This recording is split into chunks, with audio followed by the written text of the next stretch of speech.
গ্ৰামোন্নয়ন বিভাগৰ লগতে পৰ্যটন বিভাগৰ আমি আজি ৰিভিউ কৰিছোঁ।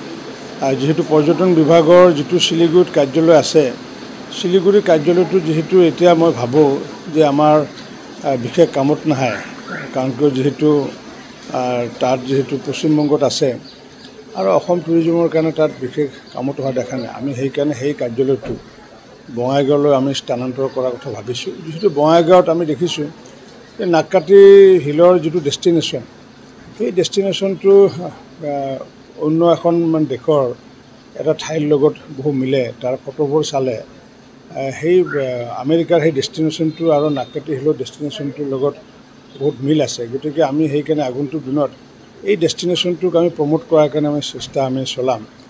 আৰু লগতে আমাৰ বৰজৰা যি ৱাটাৰফল, এই বৰজৰা ৱাটাৰফলৰ বিষয়ে বহুতে নাজানে। যিহেতু গল্ডেন লেংগুৰৰ কাৰণে যিহেতু আমাৰ ইয়াতে ফৰেইন টুৰিষ্ট আহে, ফৰেইন টুৰিষ্টক যদি আমি এইটো ডেষ্টিনেশ্যন চাৰ্কিট যদি বনাব পাৰোঁ, যে গল্ডেন লেংগুৰ, নাগকাটি হিলছ আৰু লগতে বৰজৰা ৱাটাৰফল, তেতিয়াহ'লে এটা চাৰ্কিটতে আমি পৰ্যটক ঘূৰাব পাৰোঁ। গতিকে তেনেকুৱা বিষয় লৈ পেলাই আজি আমি আলাপ আলোচনা কৰিছোঁ। মই ভাবোঁ যে সফলতা লাভ কৰিব পাৰিম বুলি ভাবিছোঁ। আচ্ছা ছাৰ, কংগ্ৰেছৰ তৰফৰ পৰা আপোনাৰ ভোট চুৰিৰ এটা অভিযোগ আনি আছে, কিন্তু তেওঁলোকে আপোনাৰ SIRৰ যিটো ছিষ্টেম আছে সেইটোকো বিৰোধিতা কৰি আছে। কি ক'ব এইটো ক্ষেত্ৰত? কংগ্ৰেছৰ পাৰ্লিয়ামেণ্টখন যদি সাংসদখন চাই দেখা পায় যে সংসদত তেওঁলোকে যিকোনো কথা, যিমান ভাল কথাই আলোচনা নহওক কিয় প্ৰতিটো কথা বিৰোধিতা কৰে। গতিকে কংগ্ৰেছৰ কামেই বিৰোধিতা কৰাৰ কাম। আৰু আমাৰ কথা হৈছে কি, যাতে আগন্তুক দিনত ট্ৰেন্সপাৰেণ্টলি যে সকলো কাম, এইটো ভোটৰ ক্ষেত্ৰতে যে ট্ৰেন্সপাৰেণ্ট যাতে হয়, মানুহৰ যে 2-3টাকৈ ভোট নাথাকে। এতিয়া মই জানো যে বহু ক্ষেত্ৰত আমি মানুহ যে লগ পাওঁ যে মোৰ যিজনে চুলি কাটি দিয়ে, চুলি কটা মানুহজন বিহাৰৰ মানুহ, সি আকৌ ইয়াতো ভোট দিয়ে আৰু বিহাৰতো ভোট দিবলৈ যায়। গতিকে তেনেকুৱাকৈ যদি এজন মানুহ, যিহেতু আমি সকলোৱে যিহেতু আমি এক ৰাষ্ট্ৰ এক নিচান, এক ৰাষ্ট্ৰ এক বিধান, গতিকে one nation one ration card, গতিকে আমি যিহেতু কৰিছোঁ, গতিকে ভোটৰ ক্ষেত্ৰতো যে আমি যে ওৱান নেশ্যন ওৱান ভোটাৰ, যে অন্ততঃ য'তে প্ৰিফাৰেঞ্চ নিদিয়কো যাতে এটা ঠাইতে যাতে ভোট থাকে। গতিকে ডুপ্লিকেট বা ট্ৰিপ্লিকেট ভোট থাকিলে তেতিয়া বিভিন্ন ধৰণৰ খেলি মেলি হোৱা দেখা যায়।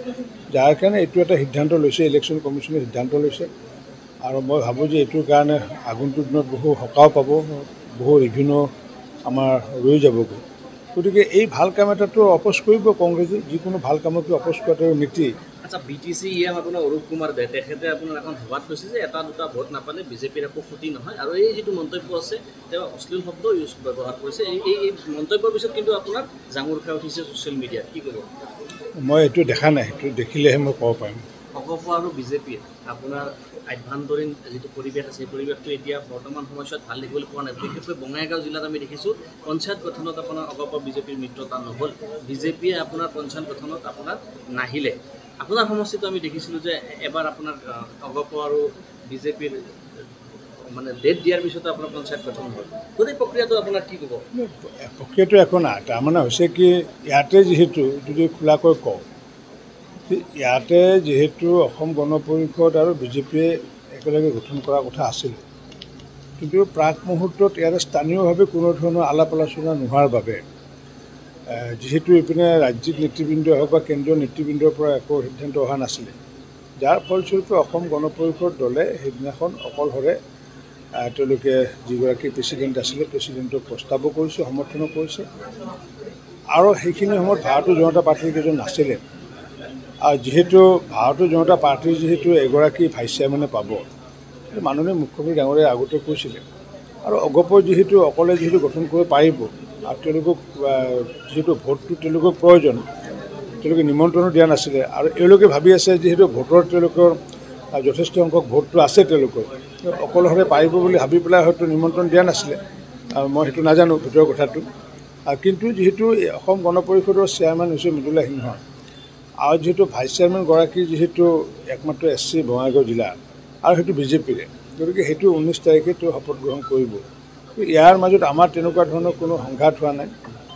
বজালীৰ ক্ষেত্ৰত হৈছে কি, বজালীত অসম গণ পৰিষদ দলে নবীৰুণ বেগমক তেওঁলোকে বিচাৰিছিলে। তেওঁলোকৰ দুগৰাকী আছে, বিজেপিৰ দুগৰাকী, এগৰাকী নিৰ্দলীয় আছে। আৰু নিৰ্দলীয়গৰাকীৰ সমৰ্থনত নবীৰুণ বেগমক তেওঁলোকে জিলা পৰিষদটো বিচাৰিছিলে। আমি সেইটো আপত্তি কৰিছিলোঁ, অসম গণ পৰিষদক কৈছিলোঁ যে আপোনালোকে নবীন বেগমক নাপাতি মীনাক্ষী দাসক পাতিব লাগে। আৰু সেইকাৰণে সেইদিনা যিহেতু সিদ্ধান্ত লোৱা দেৰি হোৱাৰ কাৰণে সেইদিনা সভা ভংগ হৈছিলে। পৰৱৰ্তী সময়ত অসম গণ পৰিষদ দলে স্পষ্টভাৱে জনাইছিলে, মোকে জনাইছিলে, ফণীভূষণ চৌধুৰী ডাঙৰে জনাইছিলে যে নহয়, তেওঁলোকে মীনাক্ষী দাস হোৱাটো বিচাৰিছে। কিন্তু পৰৱৰ্তী সময়ত মীনাক্ষী দাসে চেয়াৰমেন হ'লগৈ। গতিকে ইয়াতে তেনেকুৱা সংঘাত নাই। আগন্তুক দিনত নিশ্চিত ওপৰত মিত্ৰতা আমাৰ বিজেপি AGP মিত্ৰতা থাকিব, পূৰ্বতে যেনেকৈ নাছিলে। আৰু মই এইবাৰো আশাবাদী সেই মিত্ৰতাটো থাকিব।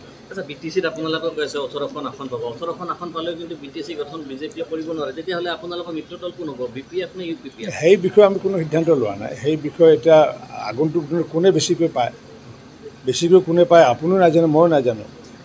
গতিকে বেছিকৈ যোনে পায় প্ৰথম তেওঁলোকৰ তাত অফাৰটো যাবগৈ।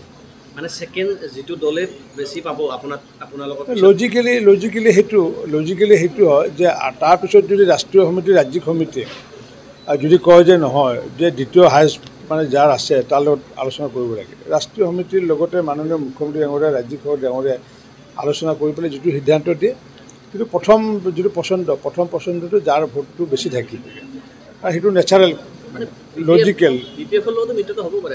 BPF বুলি মই কোৱা নাই, মই কৈছোঁ কি যে আমাৰতো BPF বা UPPF বুলি কথা নাই। এইটো ৰাজ্যিক সমিতি, ৰাষ্ট্ৰীয় সমিতি যিটো সিদ্ধান্ত লয়, সেইটো সিদ্ধান্তৰ আধাৰতে আগন্তুক দিনত মিত্ৰতা হ'বগৈ।